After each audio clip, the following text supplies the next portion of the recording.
नमस्कार, आप देख रही हैं नेक्स्ट 9 आवाज में हूं आपके साथ सिराज। नीतीश कुमार ने आरजेडी से रिश्ता तोड़ दिया, एनडीए के साथ मिल गए। बिहार में 9वीं बार मुख्यमंत्री के तौर पर नीतीश कुमार ने शपथ ले लिया, लेकिन खेल अभी बाकी है। लोकसभा चुनाव से पहले क्या बिहार में एक और बड़ी राजनीतिक गलियारों में भूचाल आने वाली है? क्योंकि जिस तरीके से गोपाल मंडल ने अब बयान दिया है, काफी ज्यादा चर्चा में है। गोपाल मंडल ने बिहार में बढ़ते जंगल राज के खिलाफ ये बड़ा ऐलान किया है और साफ तौर पर उन्होंने कहा है कि उनके संपर्क में 10 से 11 विधायक हैं और वह जल्द ही आरजेडी से शामिल हो जाएंगे। वो दिखाएंगे गोपाल मंडल का वो बयान जिसको लेकर बिहार की राजनीतिक गलियारों में चर्चा शुरू हो गई है। जरा देखिए आप स्क्रीन पर। अरे क्या करेंगे? इज्जत नहीं बचेगा तो करेंगे क्या? रखे इज्जत में नहीं बचेगा तो कौन सी करेंगे? अति पिछड़ा का लीडर है, अति पिछड़ा महिला के साथ बलात्कार किया, खास करके हमारे समाज की लोग, हमारी स्वजाति है उसके साथ। और एक बात बता देना चाहते हैं, हम पहले वो दिलीप यहाँ के एसपी थे, अति थे सरोज साहब, सरोज बाबू, मनोज मंडल को गोली मारा, किसी तरह जान बचाया, हमके लिए इसको मार देगा। टुनमा यादव ने मार दिया मनोज मंडल को एकदम दिन दहाड़े बाजार में। तो सुना आपने कि किस तरीके से गोपाल मंडल इस बात को साफ तौर पर कहते हुए नजर आ रहे हैं कि बिहार में बढ़ते जंगल राज, गुंडई राज के खिलाफ अगर सरकार कार्रवाई नहीं करती है तो जल्द ही जो है वो पार्टी से इस्तीफा दे देंगे। ऐसे में बड़ा सवाल यही है कि क्या तेजस्वी यादव गोपाल मंडल को लेकर और तमाम तरह के नेताओं को लेकर जो बात कह रहे थे कि बिहार की राजनीतिक गलियारों में फिर से खेला होने वाला है, तो क्या अब विश्वास प्रस्ताव पारित करने के बाद भी फिर से बिहार की सत्ता पलटेगी? यह एक बड़ा सवाल अब गूंजने लगा है। दरअसल आज राबड़ी देवी का एक बयान आया। बयान में वो साफ तौर पर कहती है कि नीतीश कुमार हमारे पैर पड़ रहे थे, हमसे माफी मांग रहे थे, हमारे यानी लालू यादव और राबड़ी देवी जो लालू यादव की पत्नी है। ऐसे में बड़ा सवाल यही है कि नीतीश कुमार ने 9वीं बार बिहार के मुख्यमंत्री के तौर पर शपथ तो ले ली, लेकिन आखिर वो राबड़ी देवी और लालू यादव के पैरों पर क्यों गिर रहे थे? उनसे माफी क्यों मांग रहे थे? नीतीश कुमार को इस बात की, इस गलती का एहसास था कि वो बीजेपी में जाकर बहुत बड़ी गलती कर रहे हैं और ऐसे में उनकी पार्टी भी टूट सकती है। सबसे पहले आपको राबड़ी देवी का वो बयान सुनाते हैं जिसको लेकर चर्चा हो रही है। जरा देखिए स्क्रीन पे। हम लोग नहीं कभी बुलाए हैं उनको, वो अपने से आते थे। पिछले बार भी पलटी मारे हैं, पिछले बार अपने से आए थे, अपने हाथ जोड़ते हैं, पैर पड़ते हैं कि गलती हो गया, हमसे गलती हो गया। अभी भी अपने से गए हैं, हम लोग को जानकारी भी नहीं हुआ कोई परिवार को। सरकार गिरते ही एक बार फिर से जांच समीक्षा। अरे जांच करने दीजिए ना, 25 साल से तो जांच हो रहा है हम लोग के ऊपर, तो कहाँ कोई नया बात ला रहा? CBI ईडी वाला, चाहे प्रधानमंत्री, चाहे मिनिस्टर, कहाँ कोई नया बात ला रहा? वही पुराना फेटले है सर। चारा घोटाला, तो रेलवे घोटाला, तो जमीन घोटाला। कहाँ जमीन है? जमीन वो तो दिखावे ना, हाँ नौकरियाँ दिखावे। नौकरी मंत्री करता है, रेल मंत्री कि GM करता है। और पहले नीतीश जी मंत्री थे तो वो किए थे क्या? रेलवे में किए थे। अब रमीला जी थे, वो भी किए थे क्या? कि इनका पर आरोप लगता कि किए हैं नौकरी। राजनीतिक लोग खेल रहा है हमनी के साथ। 9वीं बार देश के जनता है, बिहार के जनता है हम लोग के साथ। तो देखा आपने कि किस तरीके से राबड़ी देवी इस बात को कहती हुए नजर आ रही है कि नीतीश कुमार हमारे पैरों पर गिर रहे थे और हमसे माफी मांग रहे थे और तब वो हमसे गठबंधन किए। लेकिन एक बार फिर से जैसे ही आरजेडी से रिश्ता नीतीश कुमार ने तोड़ा था, उसके बाद से सियासी गलियारों में कई तरह के सवाल गूंज रहे थे कि जिस नीतीश कुमार ने आरजेडी में जो शामिल हुए और बीजेपी से रिश्ता तोड़ा, आखिर क्यों वो आए? तो बड़ा सवाल यही है कि जिस तरीके से तेजस्वी यादव ने बिहार में रोजगार की व्यवस्था को आगे बढ़ाया और उनके वादों के मुताबिक उन्होंने 4.5 लाख भर्तियां निकाली और इसी की वजह से तेजस्वी यादव की लोकप्रियता बढ़ने लग गई और बिहार के युवाओं में एक ही नाम गूंजने लग गया, वो है तेजस्वी यादव का। तेजस्वी यादव का वो बयान सुनाते हैं जिसको जब नीतीश कुमार ने इस्तीफा दे दिया था, जब उन्होंने आरजेडी से गठबंधन तोड़ दिया था, उसके बाद क्या कहते हैं तेजस्वी यादव। मार दी। देखिए, नीतीश कुमार जी पहले भी आदरणीय थे, अभी भी हैं और आगे भी रहेंगे। और हम लोगों का तो मुद्दा था कि रोज़गार मिले, नौकरियां मिले, निवेश बिहार में आए, बिहार का विकास हो, ये हम लोगों का मुद्दा रहा है।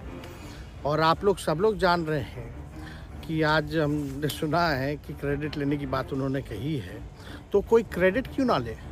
हमारे 79 विधायक हैं और उनके जो विधायक हैं वो 45 हैं, मंत्री हमारा है, विभाग हमारा है, तो हम क्रेडिट क्यों ना लें।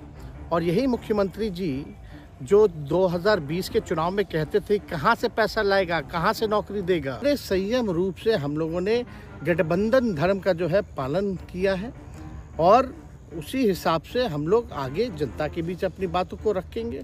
लेकिन एक बात स्पष्ट रूप से मैं कह देना चाहता हूँ कि अभी खेल शुरू हुई है, अभी खेल बाकी है और मैं जो कहता हूँ वो करता हूँ।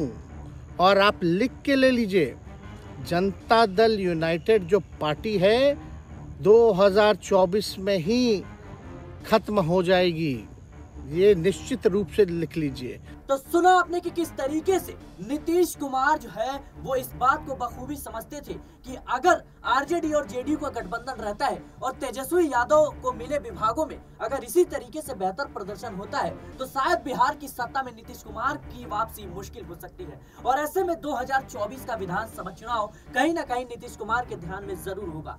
भले ही आज नीतीश कुमार बीजेपी में शामिल हो गए हैं, लेकिन मजबूरी में आज बिहार की राजनीति चल रही है, क्योंकि नीतीश कुमार इस बात को बखूबी समझते हैं कि जिस पार्टी से वो मिल रहे हैं उस पार्टी में उनके विधायकों को भी तोड़ा जा सकता है, उनकी पार्टी को भी तोड़ा जा सकता है। ऐसे में तेजस्वी यादव ने साफ तौर पर कहा था कि जो विधायक है वो तो जनता के बीच वोट मांगने जाएंगे और वोट वही मांगेंगे तो आखिर क्या जवाब देंगे, वो जनता से क्या कहेंगे कि आखिर नीतीश कुमार ने इतनी बार पलटी क्यों मारी, पार्टी की विचारधारा क्या है और किस वादों पे वो चुनाव लड़ेंगे, यह भी एक बड़ा सवाल है। क्योंकि जिस पार्टी के खिलाफ ये लोग और ये नेता जिस पार्टी के खिलाफ बोलते हैं और जिस पार्टी के बुराइयों को दिखाकर जनता के बीच और सत्ता में वापसी करते हैं, जरूरत पड़ने पर उन्हीं की गोद में बैठकर सरकार बना लेते हैं। लेकिन आपको उस बयान से एक बार फिर से रूबरू कराते हैं कि जब बीजेपी से जब गठबंधन तोड़कर आए थे नीतीश कुमार तो उस वक्त उन्होंने क्या कहा था, जरा सुनिए।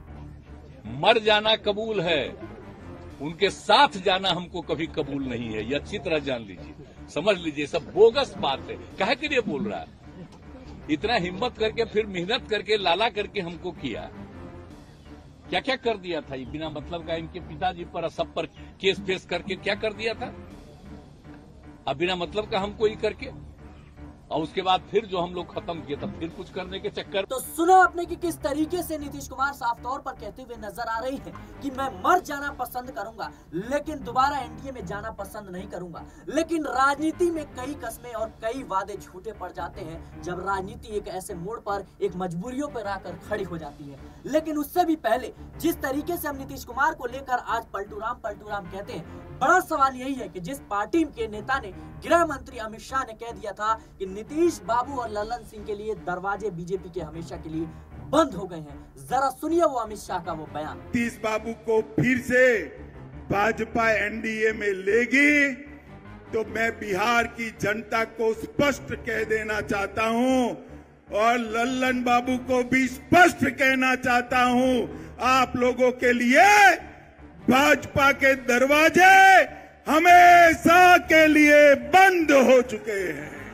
सुना आपने कि किस तरीके से नीतीश कुमार के खिलाफ साफ तौर पर कहते हुए अमित शाह नजर आ रहे हैं कि नीतीश बाबू और लल्लन सिंह को साफ साफ कह देना चाहता हूं कि बीजेपी में उनके लिए हमेशा के लिए दरवाजे बंद हो गए हैं। ऐसे में बड़ा सवाल यह भी है कि आज जो लोग नीतीश कुमार को पलटू राम कह रहे हैं, ऐसे में क्या वो बीजेपी पलटू राम नहीं है कि आखिर जिस पार्टी ने उन्हें धोखा दिया, जिस पार्टी ने उनसे गठबंधन तोड़कर सरकार गिरा दी, उन्हीं की गोद में दोबारा बैठकर सरकार बना रहे हैं और उन्हीं को दोबारा मौका दे रहे हैं, यह भी एक बड़ा सवाल है। फिलहाल बिहार की राजनीति में लोकसभा चुनाव से पहले एक बार फिर से बड़ा भूचाल आने वाला है, क्योंकि जिस तरीके से गोपाल मंडल बयान दे रहे हैं कि वह जल्द ही इस्तीफा भी दे सकते हैं। ऐसे में बड़ा सवाल यही है कि क्या लोकसभा चुनाव से पहले तेजस्वी यादव और लालू यादव खेला करने में सफल हो पाएंगे या फिर नहीं, इसका जवाब हमें कमेंट बॉक्स में जरूर दें। फिलहाल के लिए इस खास पेशकश में इतना ही। देश और दुनिया की तमाम खबरों के लिए बने रहे नेक्स्ट 9 आवाज के साथ।